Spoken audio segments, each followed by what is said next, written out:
Well, hello, Bellringer fans. It's that time again. Time for the Daily Bellringer. I know you're excited about it. Anyway,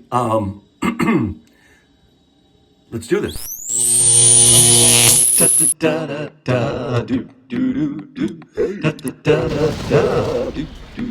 All right. Hey now. Mr. Kovacs class. It's Mr. Kovacs class. You might learn a ton. It's Mr. Kovacs class. He's interested too. It's Mr. Kovacs class. And he's super cool. It's Mr. Kovacs class. All right. We've been working on our amylase slab, and amylase, of course, is an enzyme. Remind me again. What chemical reaction does amylase speed up? Good, you guys are good at this. You're getting it.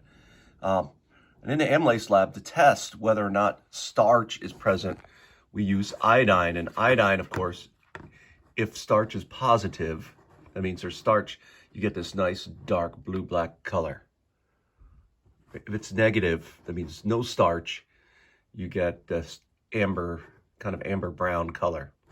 And so we've been using this starch test, the iodine test, sometimes called Lugol's solution test, to test for the presence of starch. Right now in an amylase lab, if you start with starch and then you test and you still have starch, that means amylase didn't work. Right? No, didn't do what it's supposed to do.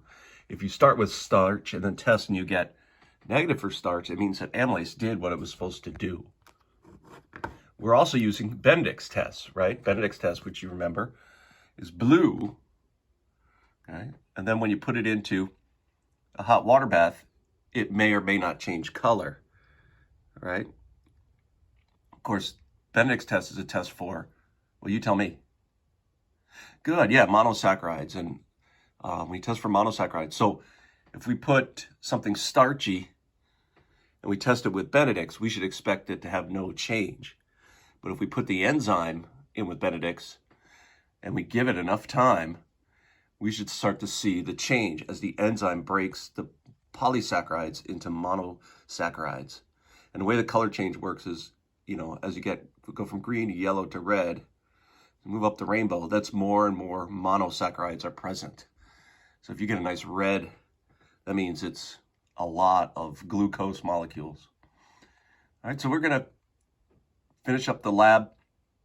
The lab is due tomorrow. It's the last lab of the first quarter. I've in class already talked to you. We'll talk to you about lab minutes and that kind of thing. And so let's have a good rest of the day.